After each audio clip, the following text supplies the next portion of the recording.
I tried making Meghan the Duchess of Sussex's honey lemon cake from her Netflix show. I found recipes for the raspberry filling and buttercream icing online and got started. I'll put a link to the raspberry filling recipe in the description below. Raspberries are out of season, so very expensive right now, so I got some fresh that I would need for decoration, and the rest I bought frozen. I started with 4 cups of raspberries, added 3/4 of a cup of white sugar, 1 cup water, 1½ teaspoons lemon juice, brought it to a boil and then reduced it down for about 20 minutes.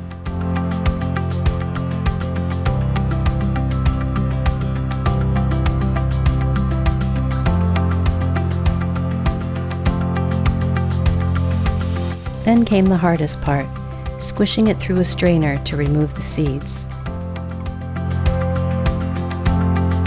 I noticed on a later episode of the show that Meghan didn't do this step, so I'm sure her raspberry preserves are different than the recipe I found online.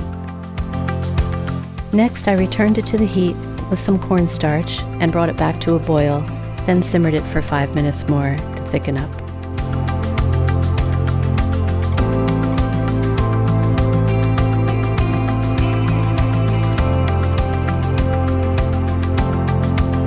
Now it's time for Meghan's recipe.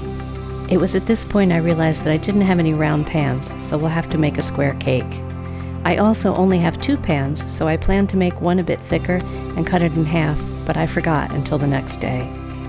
Anyway, first I mixed the dry ingredients: 3 cups flour, sifted, 1½ cups sugar,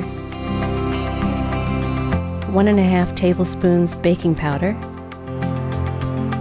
and a teaspoon of salt. Then mix those dry ingredients together and set aside. In a separate bowl, mix 1½ cups milk, 3/4 of a cup olive oil, 4 eggs, and the zest of 2 lemons. Whisk those together. Realized my bowl is too small, so switch to a bigger one. And then fold in the dry ingredients.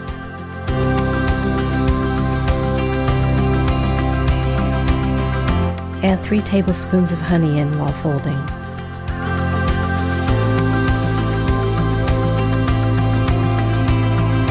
I poured them into my square pans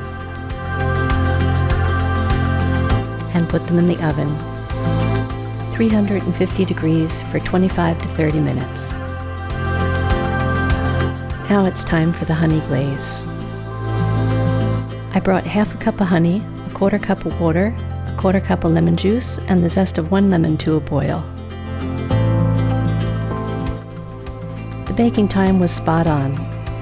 I had to leave my second layer, the thicker one, in for about 5 minutes more.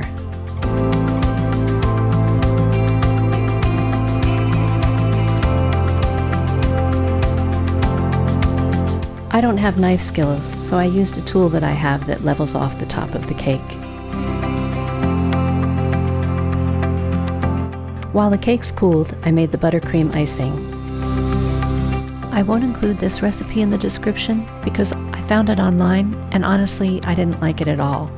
I had to make quite a few changes to it to get it to even taste decent. I also don't have a brush anymore, so I had to spoon on my glaze. And watching back now, seeing how Meghan did hers, mine was very uneven. Because I kept my piping pattern square, the cake lost the pretty spiral effect, but overall it was a success. I realized afterwards that I could have done the outer edge square and then made the spiral inside, so maybe next time I'll do that. I'll also cut the holes in the Ziploc bag smaller next time.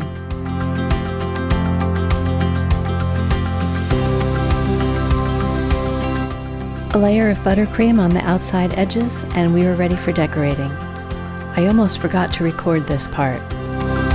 I didn't have any edible flowers, so it was just partially frozen raspberries that went on the top of this cake.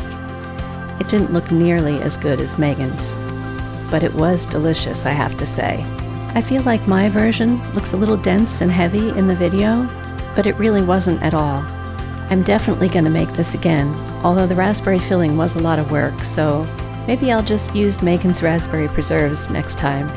And there will be a next time. My partner keeps asking when I'm going to make Meghan's cake again.